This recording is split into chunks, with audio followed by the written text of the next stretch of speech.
Welcome to How to Be a Transformational Middle School Basketball Coach.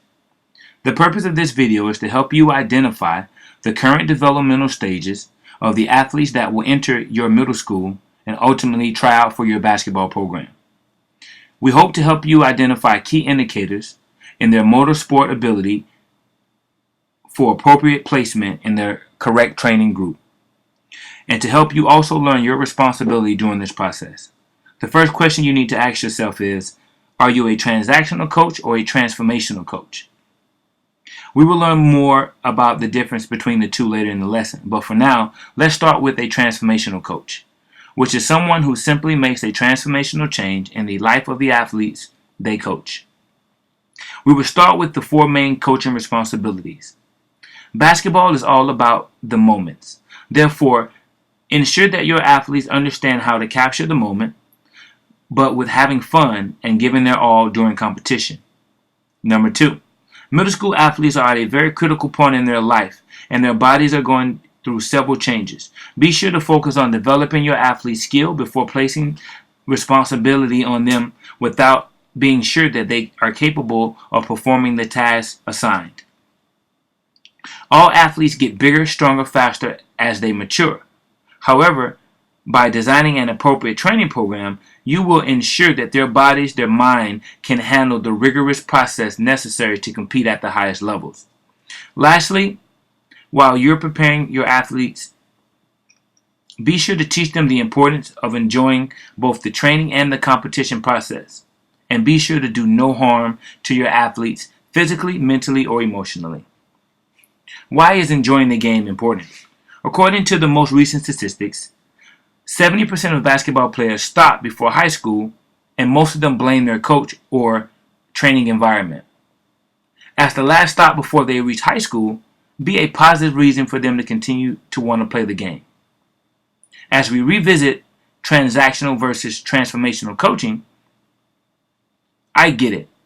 As a transactional coach, all we want is to win games, and we want to walk off the court with our head held high and the pride of knowing that we've out-strategized our opposing coach. But at what cost? A transactional coach places value in making themselves look good and wanting to only win. They draw self-reassurance from their team's performance. When developing and training their athletes, and consistent message, usually win, win, win, can be heard echoing throughout the gym. A transactional coach's immediate desire to win often neglects the underperforming athletes, or as we'll learn later, the late mature, and only focus on those who are high performing, which can provide the immediate outcomes they seek, normally to win right now. On the opposite side of the court, we have a transformational coach. This is who you should be. They appreciate the title of coach and considers themselves it a privilege to work with young athletes. Therefore, they value helping to provide a positive outlet for young adults, and they can care less about winning. Transformational coaches constantly seeking to improve themselves and their coaching ability. Most of them subscribe to different coaching services and have mentors in the industry. If you walk inside their practice, you'll often find a culture of inclusion, one of development, and another one of positive reinforcement. Transformational coaches, be sure to understand both the biological and the chronological age of your athletes, since you'll be working with students in the 6th through 8th grade, which often come to you between the age of 11 and sometimes stay as long as age 15. A few key factors to consider when coaching and developing your athletes is that youth develop sport-specific skills at different intervals, and this is based on their genetic capabilities. The sport of basketball, like all others, generally have 5 main components for motor performance ability. Let's start with endurance, which is broken into 3 categories of aerobic, anaerobic, and muscular. Next, we look at strength, which includes explosive power, specific speed, and speed of response. We move on to coordination, which is time, pressure, and under precision. Flexibility, which has 2 components of static and dynamic. At the middle school stage, you'll find it very difficult here to fill your team with athletes of the same genetic capabilities and motor performance abilities. Therefore, your job as a transformational coach is to develop the appropriate program that incorporates all 5 motor performance abilities and ensure your total group develops at the same rate, with the goal to peak at its highest performance time, which is usually for playoffs or championship competition. As we look specifically at the sport of basketball, the constant up and down running, jumping, quick change of directions make anaerobic exercises and endurance very important to building the full working capacity of your athlete. When developing your muscular strength, be sure that all of the skill-specific training includes explosive power and other skill-specific technical aspects, such as having your athlete train at game speed. Coordination in the sport of basketball is one of the most important motor abilities. Because of the quick reaction, the change of direction and the diversity required, along with the constant competition, requires your athletes to be ready to perform under pressure and with precision. Flexibility is very important for basketball. Athletes have to be flexible, loosening their muscles, being able to jump, stop, and then this is very important in the recovery process.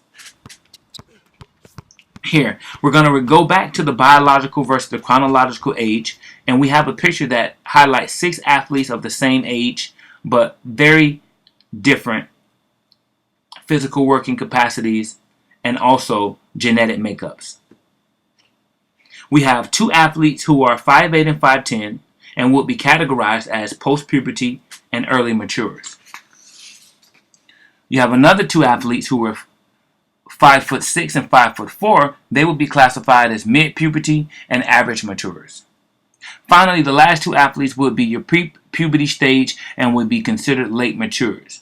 When developing your training program, please understand that the athletes in the post-puberty stage will most often be the most athletic and have the higher performance capabilities right now.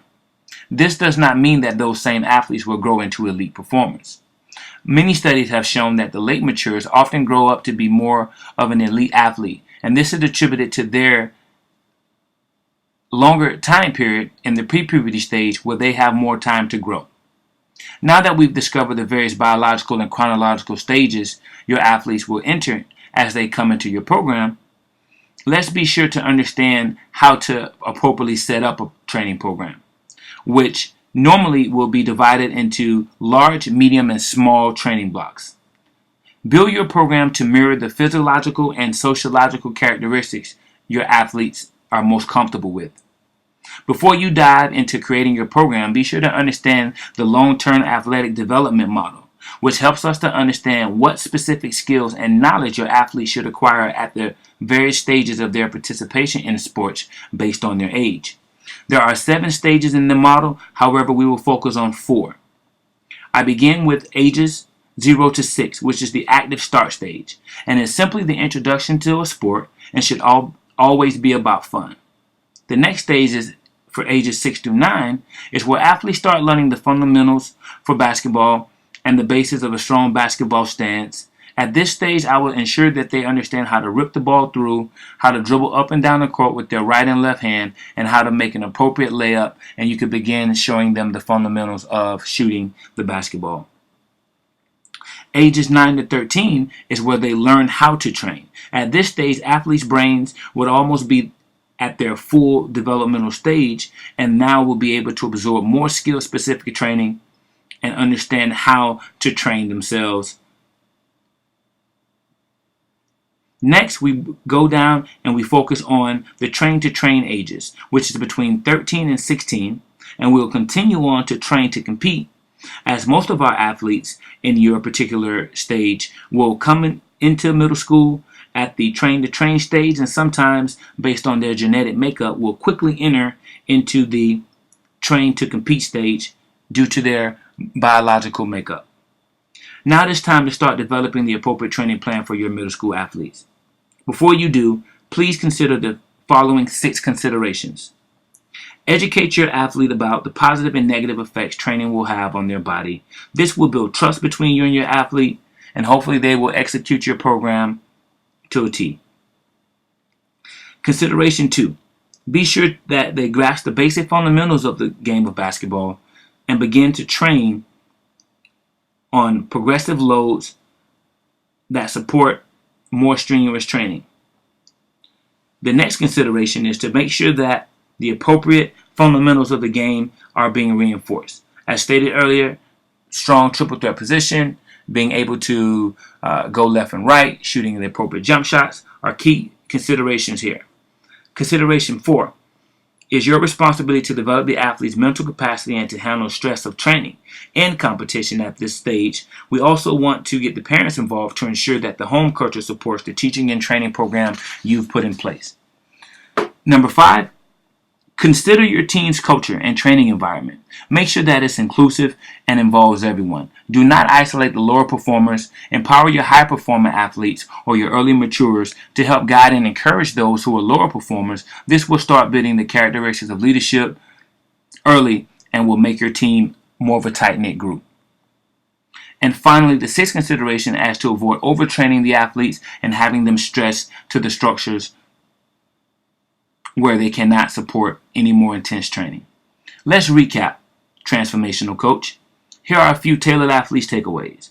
Remember, you're responsible for athlete enjoyment, player development, and appropriate training.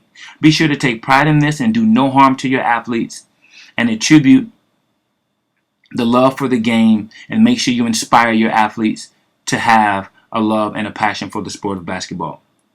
Be patient, be patient, be patient. This is really needed at this stage, as most of your athletes will not reach their full genetic potential until adulthood. Be sure to have a balanced training program that builds the most important motor sports abilities for basketball. Last but not least, be a student of the game yourself, constantly evolving oneself as a transformational coach, and you will see your athletes transform.